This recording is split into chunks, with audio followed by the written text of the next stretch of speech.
सभी श्रोताओं को मेरा प्रणाम। मैं मीरा, इस देश की बेटी। इस देश में बेटियों को कन्या कहा जाता है। उसे लक्ष्मी, सरस्वती, माँ दुर्गा के रूप में देखा जाता है और नवरात्रा के दिनों में तो साक्षात उसे घर घर में पूजा जाता है। फिर क्या हो गया कि आज वह अपने अस्तित्व की लड़ाई लड़ रही है। वह अपने जीवन की भीख मांग रही है। अरे, बेटी तो हर घर की शान है, उसी से घर में रोशनी है। बेटी तो घरों को जोड़ती है। तो आइए, बेटियों के सम्मान में हम एक नाटक प्रस्तुत करने जा रहे हैं, जिसका शीर्षक है बेटी बचाओ बेटी पढ़ाओ। मीरा, ओ मीरा, तुमने मुन्ना को कहीं देखा क्या? पता नहीं सुबह सुबह कहाँ चला गया। अभी उसने कुछ खाया भी नहीं, दूध भी नहीं पिया और स्कूल जाने की तैयारी भी तो करनी है। नहीं माँ, मैंने तो मुन्ना को नहीं देखा। मैं तो सुबह से बर्तन ही धो रही हूँ। माँ, मुझे भी स्कूल जाना है। मुझे पढ़ना लिखना बहुत अच्छा लगता है। मेरा भी दाखिला स्कूल में करा दो ना माँ। ए छोरी, बड़ी आई स्कूल जाने वाली, घर के कामकाज अच्छे से सीख ले। आगे चलकर यही तेरे काम आने वाले हैं। पढ़ लिख कर कौन सा तुझको कलेक्टर बनना है। जल्दी जल्दी बर्तन साफ कर। माँ जी, मीरा को भी स्कूल में दाखिला दिला दीजिए ना, उसे भी पढ़ना लिखना जरूरी है। तू चुप कर। पढ़ना लिखना ये तो केवल लड़कों का काम है। उन्हें आगे चलकर घर गृहस्थी की जिम्मेदारी जो संभालनी होती है।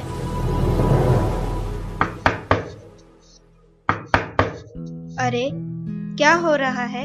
कौन किसकी जवाबदारी संभाल रहा है? और हमारी मीरा बेटी क्यों रो रही है? देखिए ना डॉक्टर दीदी, दादी मुझे स्कूल ही जाने नहीं देती। कहती है तुझे पढ़ लिख कर क्या करना है, आगे चल के चूल्हा चौका ही तो संभालना है। अरे, यह तो बहुत गलत बात है माँ जी।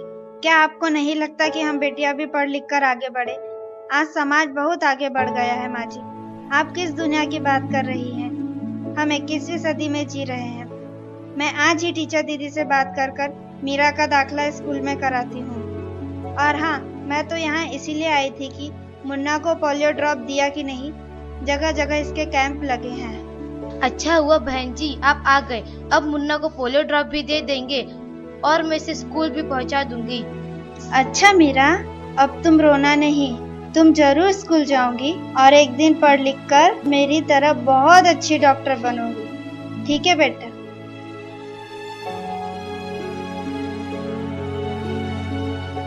बहू, जरा एक गिलास पानी तो लाना। अभी लाई बाबूजी। ये लीजिए बाबूजी। अरे ये देखो, अखबार में प्यारी बेटी के बारे में कितनी सुंदर कविता आई है। आओ, मैं तुम्हें यह कविता पढ़कर सुनाता हूँ। कहती बेटी बाह पसार, मुझे चाहिए प्यार दुलार। बेटी की अनदेखी क्यों करता है निष्ठुर संसार। सोचो जरा हमारे बिन बसा सकोगे घर परिवार। गर्भ से लेकर यौवन तक मुझ पर लटक रही तलवार। मेरी व्यथा वेदना का अब हो स्थायी उपचार। जब माँ ही जग में न होगी तो तुम जन्म किससे पाओगे। जब बहन न होगी घर आंगन में तो किससे रूठोगे, किसे मनाओगे। जब दादी नानी न होगी तो तुम्हें कहानी कौन सुनाएगा।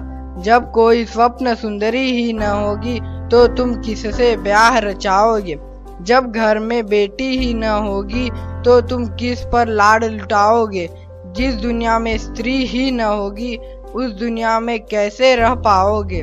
जब तेरे घर में बहू ही न होगी तो कैसे वंश आगे बढ़ाओगे। नारी के बिन जग सुना है, तुम ये बात कब समझ पाओगे। हाँ तो भाग्यवान, कैसी लगी यह कविता, है ना मजेदार? काहे की मजेदार कविता, मुझे नहीं आई पसंद। अरे कोई घर में है क्या? आइए आइए टीचर दीदी, हम आप ही का इंतजार कर रहे थे।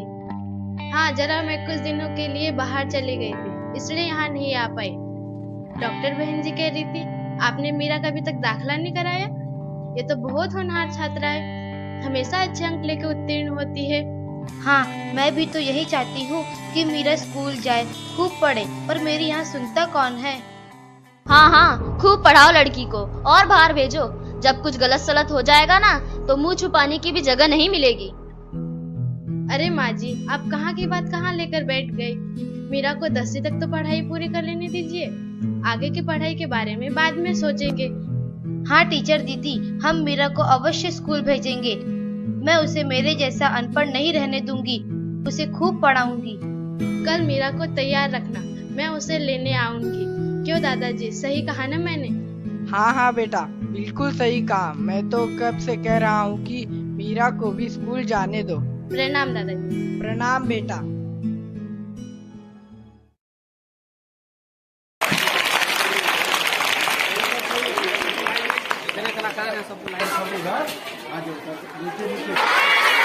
चलिए एक बार 20 ताली से सभी लोगों को हम लोग धन्यवाद देंगे। शुरू।